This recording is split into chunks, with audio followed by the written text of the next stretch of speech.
My name is Rachel, a 30-year-old employed at a foreign investment firm. I tied the knot with Kevin, my husband, 2 years ago. He serves as a civil servant, though his employment is on a yearly contract basis, causing him annual apprehension over contract renewals. Kevin's family staunchly champions the merits of public service. With retired county workers as parents and a sister currently employed in the city office, their allegiance to public service is unwavering. Consequently, there's a noticeable air of disdain towards my private sector occupation. Living under the same roof since our marriage, they seize every opportunity to diminish the significance of my profession. Isn't it embarrassing to work for a foreign company as an American, especially in finance? Isn't that just about chasing profits? People in private sectors are perceived as those who couldn't secure public service roles, and those in foreign companies are seen as settling because they couldn't land a domestic job. It's a pity, they often remark. It appears that my husband, who was raised in such an environment, also holds public service in high esteem, despite the instability of his position and its modest salary. He remains steadfast in his attachment to this precarious job. Once, during his annual bout of anxiety around fiscal year-end, I ventured to ask Kevin, "Wouldn't you feel more secure with a stable full-time position in a regular company rather than remaining a part-time employee in public service?" His response was resolute. "I'd rather face unemployment than venture into the private sector." Kevin hasn't disclosed his part-time status to his parents, insisting that I maintain the secret as well.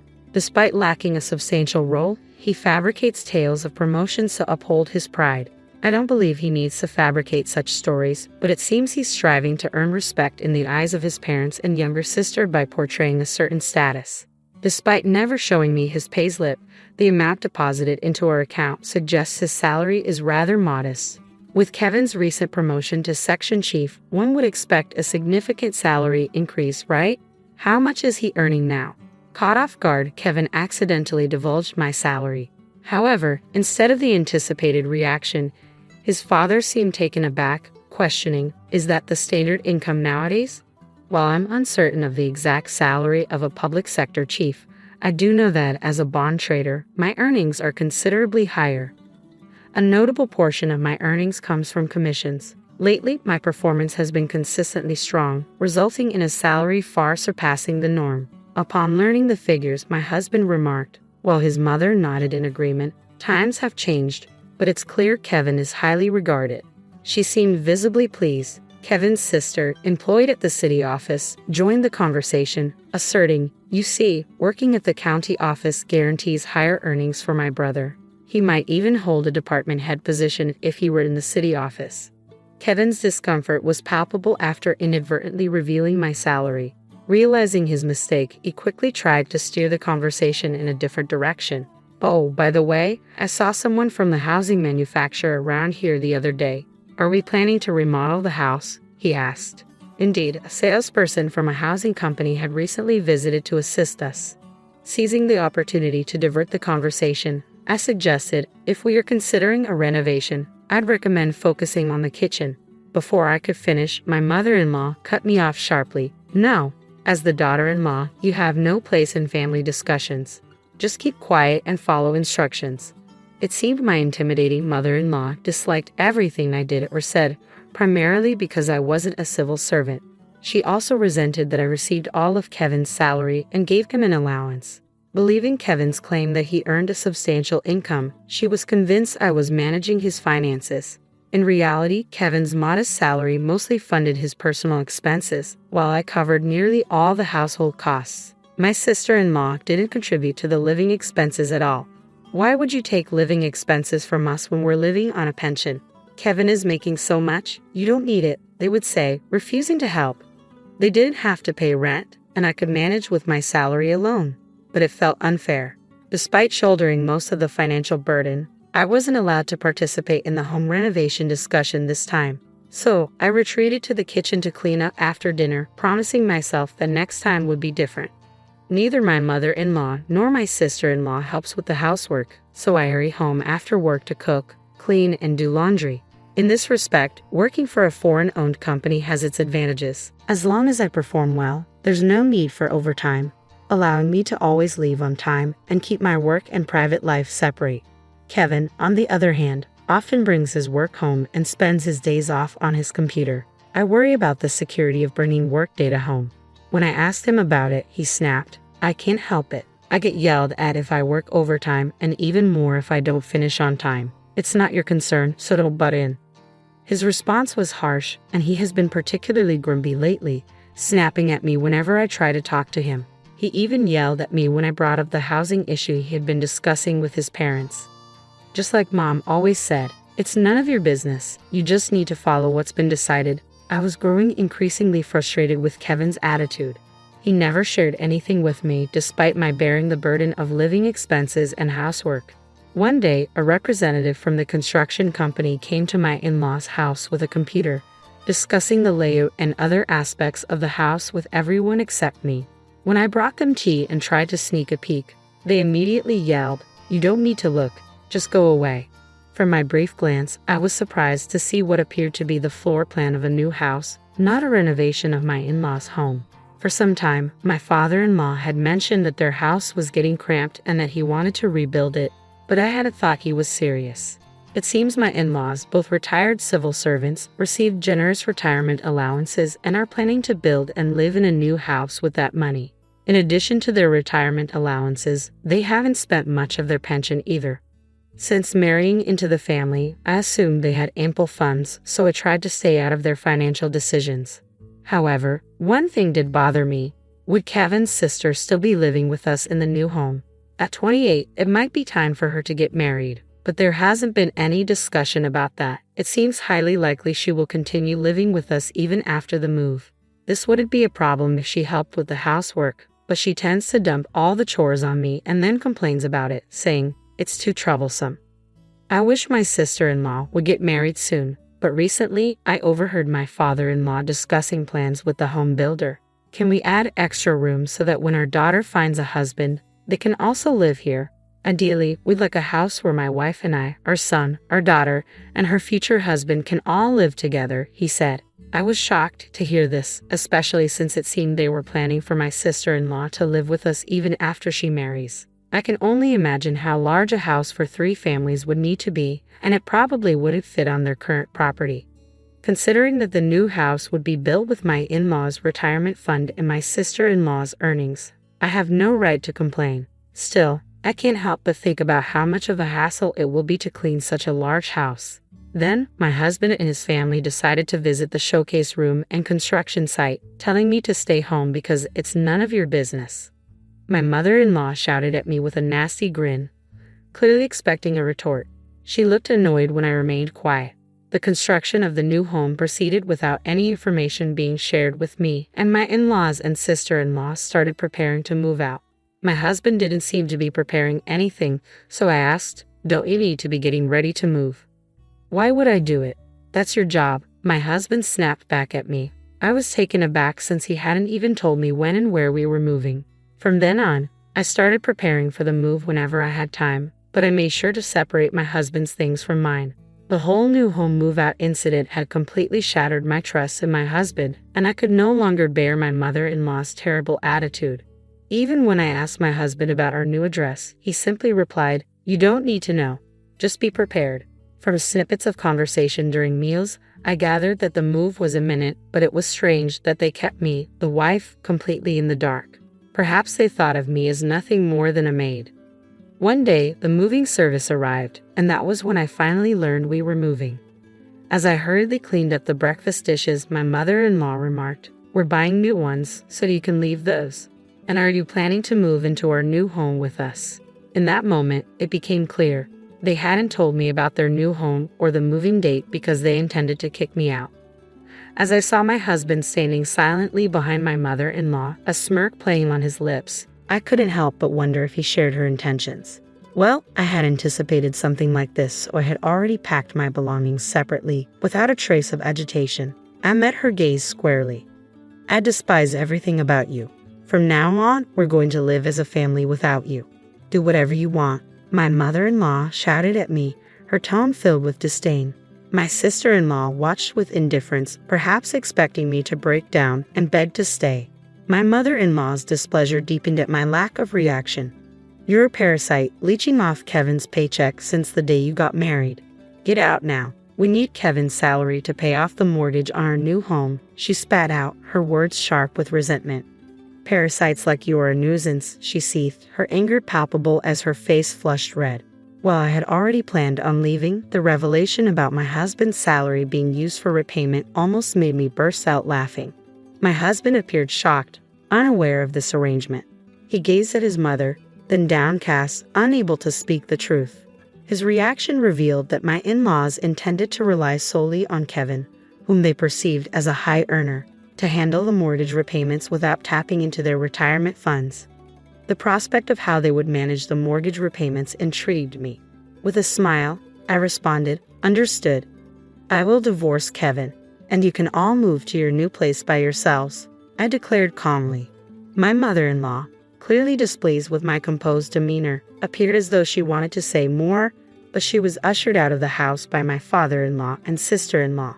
Turning to Kevin, who remained behind, I said, "I'll bring the divorce papers, so give me the address of your new place. I have no idea what your magnificent new home looks like, so I would like to see it once." Reluctantly, he provided me with the address. With little luggage remaining, I cheerfully arranged for a friend to help me move out using her car. I made sure to switch all the bills to be under Kevin's name rather than mine, utilities and everything included. Returning to my parents' house for the time being, I decided to head to the address Kevin had given me to have him sign the divorce papers. Their new house was strikingly large, designed to accommodate 3 generations with its grand architecture looming impressively. Upon spotting me, my mother-in-law hurried over, shouting, "What are you doing here, you parasitic wife?" Ignoring her tirade, I calmly asked Kevin to sign the divorce papers. Reluctantly, he complied, while his mother continued her verbal assault. "I knew it. A non-civil servant wife is useless. Hurry up and sign, and send her away," she insisted. I couldn't resist a retort. Such a splendid new house. The payments must be quite the burden, aren't they? Can Kevin's salary cover it? I remarked snidely, watching as she read the papers, her anger palpable. "I don't need your concern. Take the divorce papers and leave immediately," she snapped once again. I lingered for a moment, observing my ex-husband's pale expression, but with his mother on the brink of eruption, I swiftly retrieved the divorce papers and filed them at City Hall before embarking on my search for a new home. After all that transpired, the thought of marriage lost its allure, so I opted for a cozy studio apartment to relish living independently.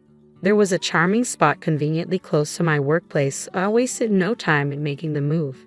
In my new abode, devoid of anyone foisting chores upon me or boasting about civil service, life took on a tranquil hue. Just as I was settling into this newfound peace, an unknown number lit up my phone screen. "Rachel, can you come back to me? I can't keep up with the mortgage payments, let alone the utilities. My phone lines have been cut off, and I'm borrowing my friend's phone to call you." It was none other than my ex-husband, Kevin. Through tears, he pleaded for help, but I couldn't help but feel exasperated. Instead of turning to me, he should have sought assistance from his parents or his sister. So I responded acidly, "Why not ask your sister, who's employed in public service, for support? And what about your parents? Surely they have their retirement savings and Social Security." Kevin's discomfort was evident as he confessed, "Actually, my parents have depleted their retirement savings, and my sister is grappling with her own financial troubles." It turned out that Kevin's parents had fallen prey to an investment scam, losing a significant portion of their retirement funds. Meanwhile, Kevin's sister, under the impression that she didn't need to aid her parents financially, had been recklessly accumulating debt through excessive spending on credit. Upon learning of my occupation in investments, my mother-in-law's demeanor turned openly hostile. Now, I wonder if her animosity stemmed from being swindled in an investment scam. Furthermore, it seems they were keen on upholding their social standing through ostentatious purchases, perhaps to preserve their pride in their public service careers. However, despite their efforts, Kevin's parents found themselves burdened with debt, relying on their Social Security checks to meet their obligations. I was taken aback to discover that Kevin's sister, despite her youth, had amassed significant debt by indulging in purchases of branded goods on credit. The situation took a further downturn when Kevin revealed, "Actually, I've been let go. I'm unemployed now." He had lost his job this year after being caught working remotely with data he had taken from the office. He should have heeded my warning, but it's hardly surprising considering he was taking confidential data out of the office. Even before Kevin lost his job, his family was already grappling with financial difficulties, reliant on my income. Kevin never disclosed to his parents that he was only a part-timer. Likewise, his parents concealed the loss of their retirement funds due to a scam, and even his younger sister kept her substantial debt hidden. In their public service-oriented family, filled with pride, everyone harbored deep secrets that somehow remained hidden as long as I was around. However, after they moved to their new home and I departed, their financial struggles came to light. As a last resort, Kevin reached out to me, seeking assistance. However, I had no desire to reconcile with him, so I firmly declined and ended the call. Despite my refusal, he persisted with repeated calls but eventually ceased after I continued to ignore him. Sometime later, as I passed by their new house, I noticed a for sale sign. Upon speaking with a home builder present at the site, I learned that they were struggling to meet their mortgage payments and had to sell the property quickly. However, they still had outstanding debts. It was ironic considering how they had previously boasted about their financial stability. Yet, when faced with financial difficulties, they swiftly sold their home, placing a burden on a relative who had co-signed the loan. According to the builder, this relative worked in the private sector, exacerbating the family's embarrassment as they were now ostracized by their relatives. Their previous claims of being public servants no longer held weight, and they were looked down upon by their community. Sitting comfortably at home, I couldn't help but smirk at the thought of how the once proud family, now isolated by their relatives and unable to flaunt their public service jobs, were faring. While I was busy with my work as a materials manager, I got an email that really shook me up. It was from Michael, and he calmly told me that he was in love with someone else and wanted to start a new life with her. He also said he was taking the fancy car we bought together, even though it was under my name. I begged him to think it over, but he didn't listen. Then he disappeared with his new girlfriend, leaving me with a big debt. It was a total shock for me, Ava, at 33, and our little family of 3, including our smart 12-year-old son, John. John's cleverness was evident from an early age, as he would have deep conversations and give thoughtful opinions on articles, which was quite different from Michael's inconsistent behavior. Even though Michael hadn't held down a stable job, he somehow managed to keep money coming in for the past 4 years, encouraging us to make lasting memories as a family.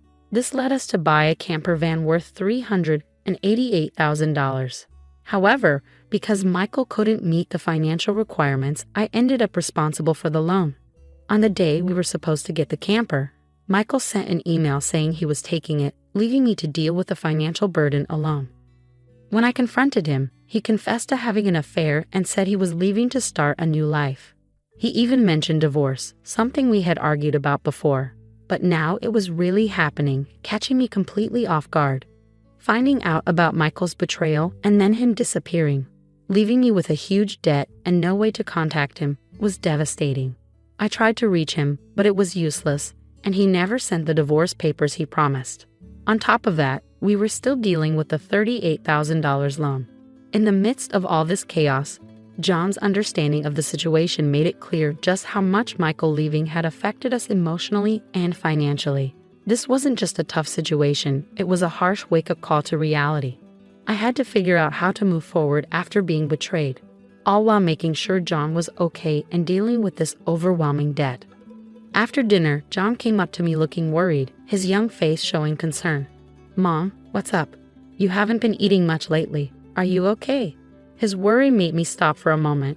"Oh, I'm probably just a bit tired," I said, trying to brush it off. But John, wise beyond his years, said, they say when people lie, they look up to the right. Lying isn't good, Mom." Then he cautiously asked about Dad's absence, saying Dad hasn't been around for 2 days. Did something happen? His directness surprised me, and I felt like I had to tell him the truth about what was going on with our family. John reacted maturely, almost like he knew something was wrong even before I said it. He seemed to understand the situation with a wisdom beyond his age. Even though I could tell he was upset, I couldn't hide my stress in the following days. At work, during a training session, I suddenly couldn't stand up. I was overwhelmed by emotions and collapsed, feeling like I was being swallowed by darkness, while my colleagues expressed their concern around me. Waking up in a hospital, I was told I needed some serious medical tests. It hit me hard. Lying in that bed, hooked up to an IV, I couldn't help but cry. When John rushed in, looking really worried, I had to quickly wipe away my tears. He was scared, asking, "You're gonna be okay, right? You're not gonna die?" I reassured him that I was going to be fine, touched by his bravery and how grown up he was acting even though he was just a kid. His concern when he mentioned his teacher calling about me being in the hospital reminded me of how strong I needed to be. Even though the doctors told me it was worse than I thought, having John by my side gave me a new determination to get better. I knew I had to recover, not just for myself, but for both of us. Going through all of this showed how strong our connection was and how we could face anything together with bravery and determination. When the doctor confirmed my worst fears and said I needed urgent surgery for a serious illness, it was like everything became a blur of medical appointments and treatments. As I recovered, a month had passed since Michael left. When I got home, I found a letter in the mailbox that made my heart sink. A demand for the car loan payment, which was supposed to be automatically deducted. The shock only got worse when I checked our bank account. What used to have $445,000 now had just $29.90 left. Michael had taken almost all our savings, leaving us in a really tough spot without the camper van. I felt even more hopeless knowing I couldn't sell it to make up for the money we lost. Seeing how upset I was, John stepped in to help in the kindest way possible, suggesting he could start delivering newspapers and look for online jobs to pitch in. His willingness to take action was like a ray of hope, pulling me out of my sadness. Now's not the time to give up, I told myself, feeling encouraged by his positivity. Together, we came up with a plan to get the camper van back, using a clever idea. We could track its location using the GPS on John's phone, the one we got for him. It was a plan born out of necessity and John's smart suggestion, giving us a new direction. It was something we hadn't thought of before, offering a glimmer of hope in what felt like a hopeless situation. With the GPS app, we could keep an eye on where the van was, a crucial first step in our mission to get back what was rightfully ours. Going through this tough time had not only shown how strong we were, but had also brought us closer together, all working toward the same goal. Worried about Michael possibly getting away with excuses, John's confidence was like a shining light. "Don't worry, Mom. I've got it covered," he said with a smile that put me at ease. I was amazed by his forward thinking and independence. Even when I was vulnerable and in the hospital worrying about everything, John had come up with a plan that was so smart. I couldn't have thought of it myself. His initiative showed not only how clever he was, but also how well he understood what was going on. Even with Michael's new relationship, feeling empowered by John's clever plan, we decided to confront Michael, turning our tough situation into a learning experience for him. "We're stronger when we're together, and now it's time for us to take action," I said confidently, feeling like nothing could stop us with my son by my side. Just 3 days later, I got a call from Michael, sounding desperate for help with a police investigation related to our report of the stolen van. Without wasting any time, John and I rushed to Forest Park, where we found Michael looking stressed and surrounded by police officers. When we got there, I asked for a private chat and sent the police away for a moment. Michael seemed uncomfortable under our gaze and the stares of others around us. He quickly invited us into the van, where his girlfriend was sitting defiantly, but her presence didn't matter as much as what we needed to discuss. "Why are the police involved, Michael?" I asked, genuinely confused. "It's simple," I explained. "The van, which you thought you could just take, was reported stolen. It's under my name, not yours." Michael's belief that marital disagreements were exempt from the law was shattered by the reality of his actions. This wasn't just about getting back what was rightfully ours, it was also about showing Michael the consequences of his betrayal and recklessness. Our careful planning and John's smart thinking had completely changed the situation, proving that even when someone betrays you, staying strong and united can lead to justice and empowerment. Michael thought he could get away with breaking the law because he thought marital issues were outside its reach, but he was wrong. "Remember the divorce you wanted? That means we're not legally connected anymore. So you can't use a car that's registered in my name without my permission," I explained, correcting his misunderstanding. John had figured this out too, showing wisdom beyond his years. Michael tried to say he was just borrowing the car, but I wasn't buying it. "Is that right?" "Well, I need my car back now, please," I said, holding out my hand for the keys. Michael reluctantly handed them over, realizing he couldn't argue with the truth. Then John, a mix of curious and disappointed, asked, "Why did you choose her over us?" Michael stumbled over his words, while his girlfriend Sophia tried to justify their affair. But John's serious tone shut her down, insisting on an answer from Michael. When pressed, Michael reluctantly explained how their affair started and grew, leading to his decision to leave with Sophia, who was now pregnant, and the van. "Why take the van?" I asked, already having an idea thanks to the GPS app we had on both our phones for safety after John's hiking incident. This tool unexpectedly gave us updates on Michael's location, showing us he was misusing the van. This was a big moment where our preparation and John's clever thinking made a difference, showing the importance of taking responsibility and the power of technology in uncovering the truth. Finding out that John had faked getting lost on our hike just to get a cell phone amazed me. His actions, driven by a feeling that something wasn't right with his dad, led to a plan to keep track of Michael. "You're quite the strategist," I said, impressed by his cleverness. I was amazed, even though I joked about how John seemed to predict what would happen. When confronted with John's honest words, Michael couldn't say anything to defend himself.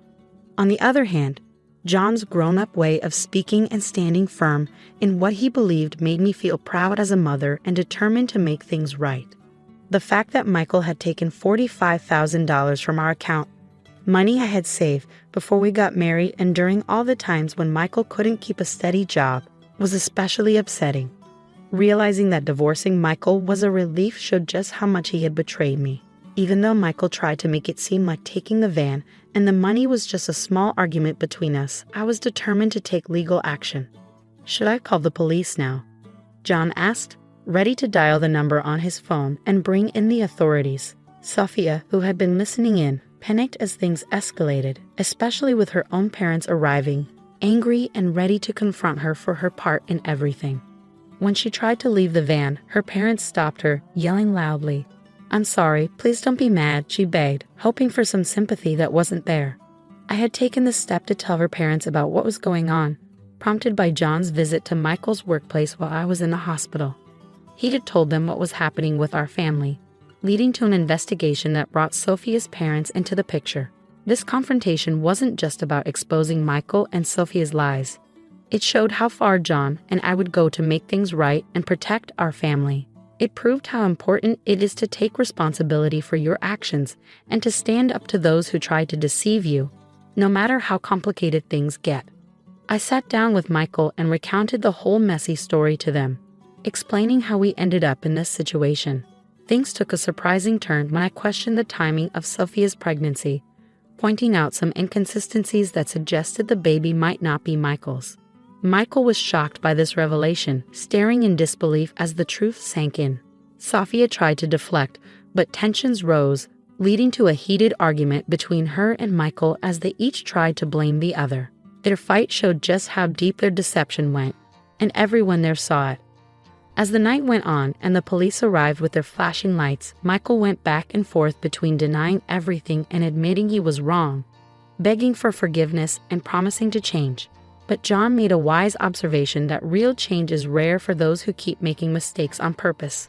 I was determined to make sure Michael faced the consequences of his actions, showing that we wouldn't let him get away with what he'd done. We were committed to handling the aftermath with dignity and making sure justice was served. The $45,000 loss was just the beginning. Michael agreed to pay child support each month, and his wages were garnished to cover these expenses and others. It was the start of a long journey to make things right. Selling the camper van not only got rid of the loan, but also symbolized leaving the past behind, allowing me to focus on healing and the future. As time passed, I regained my strength, thanks to my renewed dedication to my job and the constant support from John. He took on household chores with a maturity beyond his years. Despite the challenges, this experience strengthened our determination to move forward. We were inspired by the lessons learned and the justice served. And through it all, we made sure John knew that integrity and resilience are important qualities to have when facing tough times, so he could keep chasing his dreams with confidence. I can still picture the day Jack strolled into my life like it was just yesterday. I was in a tiny cafe, sipping on their cheapest coffee and trying to sort out my thoughts. Then he walked in, looking like he stepped out of a movie scene. No fancy lights or music, just the jingle of the doorbell and the smell of stale coffee mingled with his aftershave. "Mind if I sit here?" he asked, flashing me a charming smile and pointing to the empty chair across from me. "Go ahead," I said, trying to play it cool despite my surprise at his sudden appearance. We hit it off right away, like two peas in a pod. We had the same interests, from binge-watching cheesy TV shows to arguing over the best pizza topping, pineapple, no doubt. Soon, we were serious about each other, not just casually hanging out. It felt like we had known each other forever. And before we knew it, marriage was on the table. But then came the tough part. Let me tell you, his parents were a handful. Meeting them for the first time was like stepping into a lion's den with a juicy steak strapped to my back.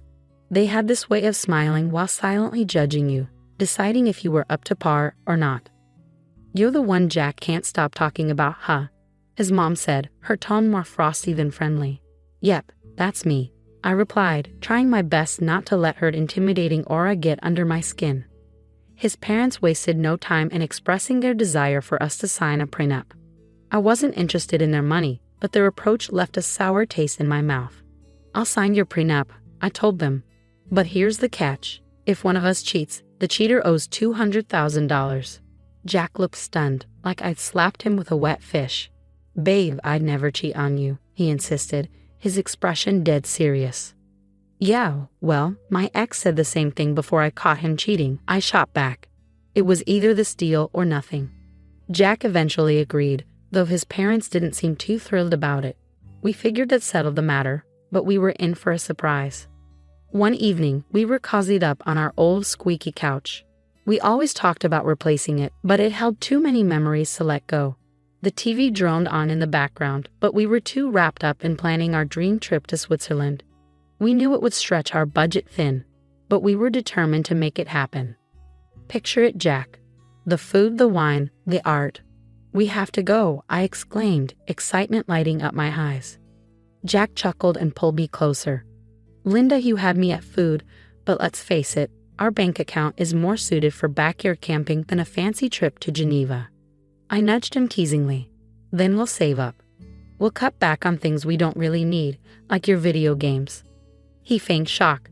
"Not the video games.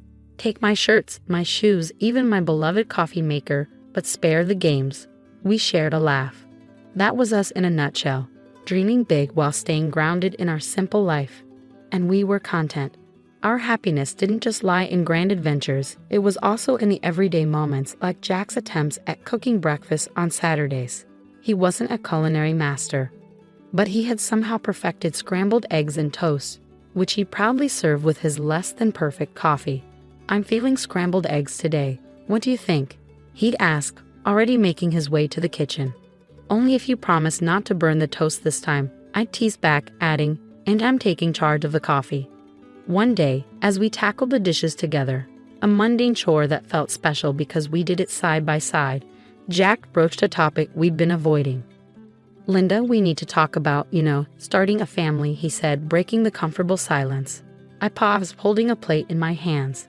"I know it's just scary, isn't it? What if it doesn't happen for us?" Jack turned to me, drying his hands on a towel. "Then we'll face it together. But we won't know until we try, right? How hard can it be?" He chuckled, a mix of nerves and affection in his tone. Famous last words, huh? But that's us. Whatever life threw at us, we tackled it together. Even when his mom started dropping hints about wanting grandchildren every chance she got, we handled it. "Linda, dear, when are you going to give me some grandbabies? You're not getting any younger, she'd say, her tone sugary but her message clear as day.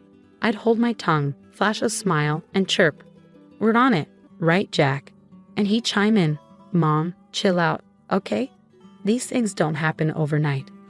But as time passed, the pressure mounted. It wasn't just from his mom, but from us too. We longed for a family, but it wasn't falling into place as easily as we'd hoped. Since Sophia found a new hobby in making my life tough, our home felt like a war zone. Her sharp words the main ammo. It all boiled over during one Sunday lunch, meant to be serene and easygoing. Right on cue, Sophia barged in uninvited just as we were about to dig in. The atmosphere turned tense the moment she stepped in, her eyes scanning the room like she was inspecting a battleground. "Well, isn't this a quaint little setup?" she sneered, eyeing the modest meal I'd whipped up. "Quite the effort, Linda. Looks like you've been slaving away in the kitchen all morning."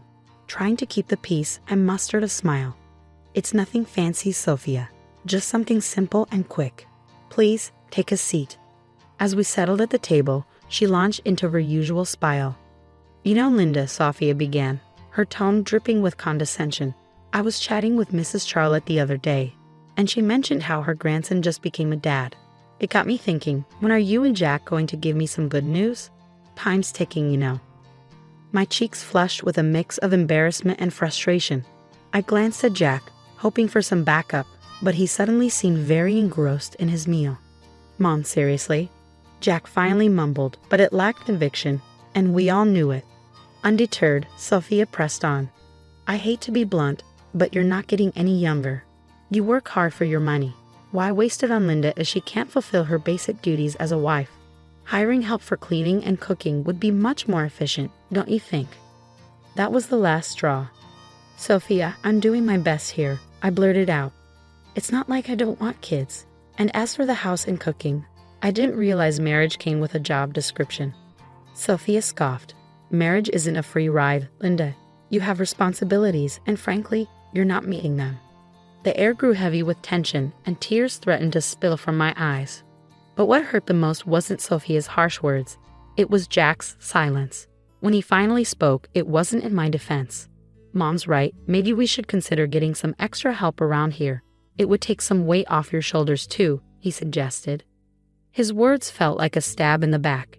It was clear I was alone in this.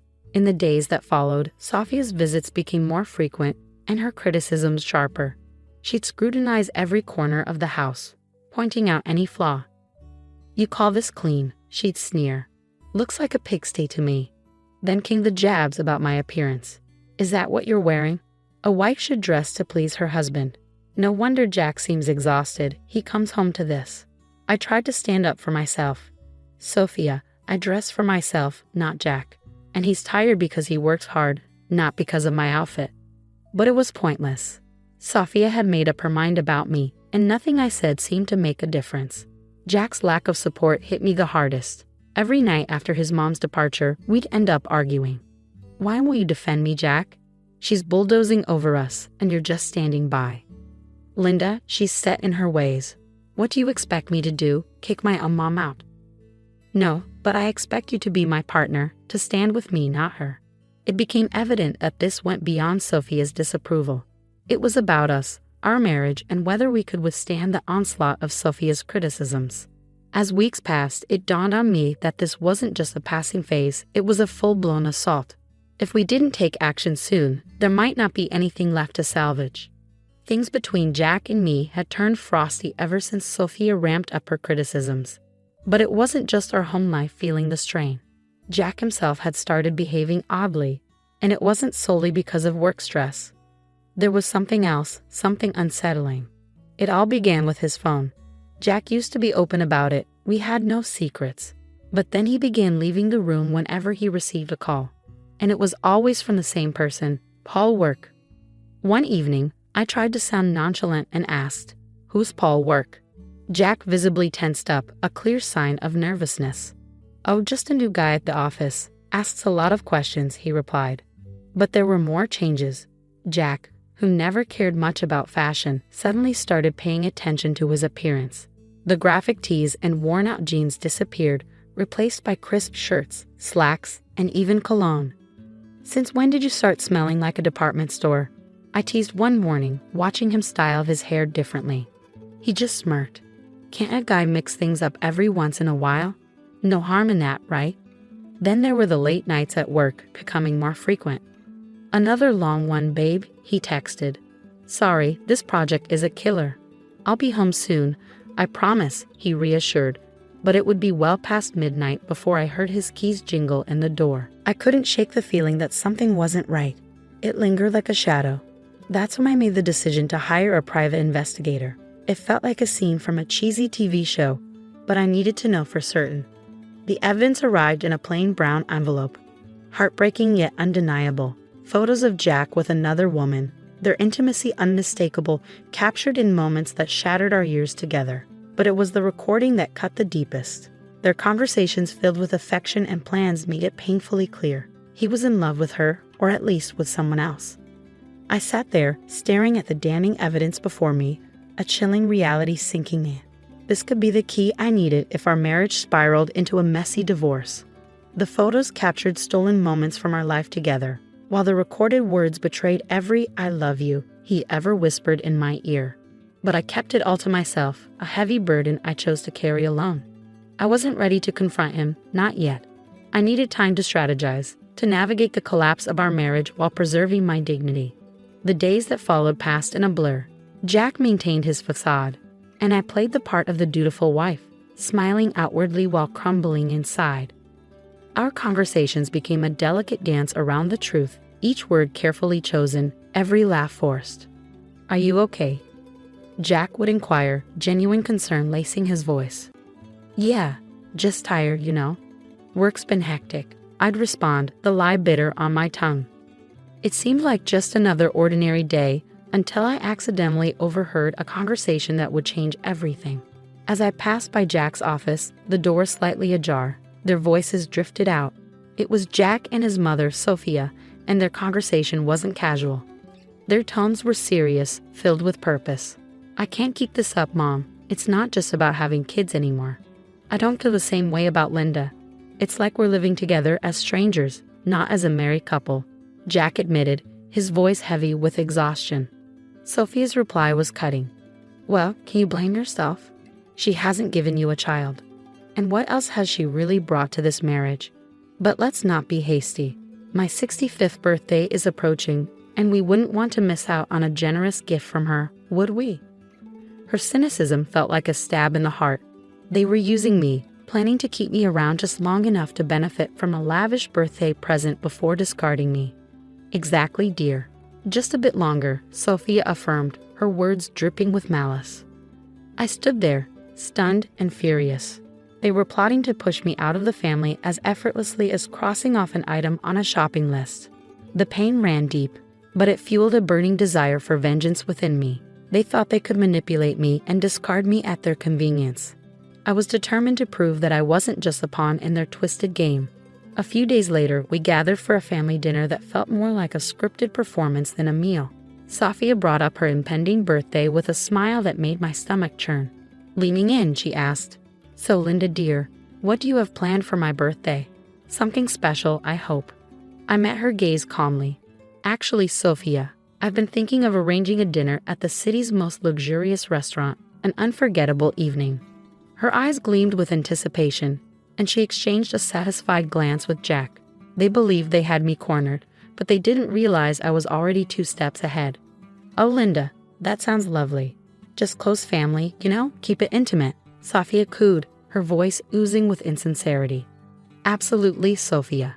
We'll make it a memorable occasion," I replied, the words leaving a bitter taste in my mouth. The weeks leading up to Sophia's 65th birthday felt like a slow march towards a reckoning. Every smirk from her and every indifferent nod from Jack fueled my resolve. My plan was straightforward yet daring. Orchestrate a lavish dinner as a supposed gesture of affection, then unveil a monumental surprise. As with all well-laid plans, the devil was in the details. The night before the party, our home crackled with tension. Jack, oblivious to the storm brewing, lounged casually on the couch, absorbed in his phone. "Everything ready for tomorrow?"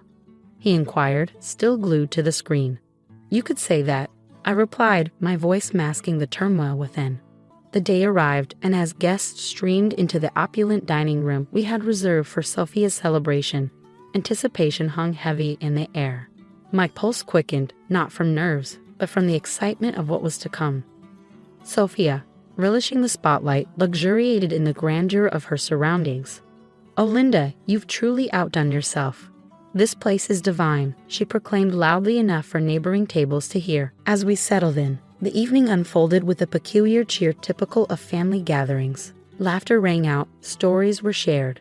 Then, as the dessert plates were whisked away, The waiter approached with the climax of the evening. The bill. He leaned in discreetly and murmured the staggering dinner costs. $66,000. I handed over my credit card, my action going unnoticed by most. Then, with a strained smirk, Jack decided to drop his bombshell. Linda, it's time for the truth. I'm done with this, with us. I want a divorce. His words hung heavily in the air, suffocating the room. Before I could fully process his announcement, Sophia, sharp and unyielding, interjected. Well then, now that's out in the open, it's best you leave, Linda. Tonight is about family, and well, you're no longer part of ours. The room fell into a hushed silence, every gaze fixed on me, awaiting my response. But I refused to crumble. With a composure I didn't truly feel, I rose from my seat, nodded, and departed without a word. The chill of the night air slapped against my skin as I made my way home, the weight of finality crashing over me in waves. By the time I reached Arno's apartment, I had a plan. I gathered my essentials, my numbness morphing into steely determination. This was the end of one chapter and the beginning of another. As I sealed my last suitcase, my phone buzzed incessantly. Initially, I ignored it, but curiosity got the better of me, and Sophia's voice erupted from the other end. Linda, the payment didn't go through. You need to fix this right away, Sophia's voice demanded. The irony was bittersweet. In my preparations, I had blocked access to the shared account, anticipating it would be Jack's first move. Oh, Sophia, what a shame. But since I'm no longer considered part of the family, as you've made abundantly clear, I'm afraid you'll have to handle this matter on your own. Her indignation crackled through the phone, but it was a symphony to my ears. The ensuing chaos was a fitting conclusion to the charade my marriage had become. I heard tales of the restaurant staff demanding payment, Sophia's escalating fits, and eventually the police being called to defuse the situation she had incited. In the end, it was Jack and his kin who scrambled to settle the bill. A poetic retribution for the betrayal and indignity they had subjected me to. The morning after the dinner felt like emerging from a tempest. Armed with my plan, my determination, and a stack of divorce papers in hand, I returned to what once was our shared abode for the final time. The atmosphere was tense, palpable, as if it could be sliced with a blade. Jack and Sophia stood there, seemingly embroiled in a heated exchange. Their animosity toward me seemed to merge into a unified front of fury upon my arrival. You've got some nerve showing your face here after last night, Jack spat, his features twisted in a mixture of anger and disbelief. Quick to echo his sentiment, Sophia hurled her own barbs. Ingrate, you've brought shame upon us in front of the entire city. Do you comprehend the humiliation of having the police summoned on account of your actions? People were laughing, filming. I met their fury with a composure I hardly felt. Shame? Is that your primary concern right now? I retorted, tossing the divorce papers onto the table, placing the incriminating photos of Jack's infidelity atop them. Perhaps you should direct your attention to this instead. Jack's complexion drained of color as he picked up the damning photographs, with his mother looming over his shoulder. Their rage dissolved into shock, then morphed into panic as they comprehended the gravity of the situation. And let's not overlook the prenup, shall we? I pressed on, my voice unwavering. You stray, you pay, precisely $200,000. Sophia's features contorted into a snarl. You wouldn't dare. You can't do this to us. Oh, but I can, and I will, I retorted, my voice devoid of warmth, resolute in my decision. Recognizing the gravity of the situation, Jack altered his approach. Please, let's discuss this. We can find a solution. I couldn't suppress a bitter, mirthless laugh. Find a solution? You think a few words can undo everything? No, Jack, it's over. Sophia, ever the master manipulator, attempted to soften her stance, her tone dripping with false concern. Linda, darling, think about what you're doing. This will destroy us. That ship has sailed, Sophia. You should have considered that before. Their pleas shifted to desperate entreaties, their words a frantic attempt to salvage whatever remained. But my mind was resolute. I was done playing the victim, done with their deceit and manipulation. In the end, Jack had no recourse but to borrow money from his parents to settle with me. As I departed from that house for the final time, check in hand, I felt a burden lift from my shoulders. After all that transpired, I was finally liberated. I used the money from Jack to secure a down payment on a modest yet snug abode of my own. It's remarkable how much tranquility you can find in a residence that's solely yours, where each nook feels like a sanctuary away from the tumult of the past. Life is calmer now, and I wouldn't have it any other way. I have a job that keeps me occupied, amiable neighbors who offer nods and smiles, and a petite garden that's entirely mine to tend to. Occasionally, I catch wind of gossip concerning Jack and Sophia. Just the other day, while grabbing coffee from the local spot frequented by the community, I bumped into an acquaintance from the old neighborhood. After some polite chit-chat, they leaned in, lowering their voice, and whispered, "Hey, have you heard the latest scoop about your ex and his mom?" Their eyes gleamed with intrigue. I arched an eyebrow, intrigued yet detached. Can't say that I have. Do share. They seemed to relish divulging the news. Apparently, Sophia isn't too thrilled with Jack's new girlfriend. Rumor has it they're quarreling like there's no tomorrow. Puts your situation in a whole new light. We moved on from the topic, but as I strolled away with my coffee, I felt a profound sense of relief. There was a time when such news would have unsettled me, but now it's simply another chapter in someone else's tale. These days, my greatest worries revolve around whether my tomatoes will ripen before the squirrels snatch them, or if I'll ever master yoga without resembling a newborn deer on ice. Life is simpler, quieter, and considerably sweeter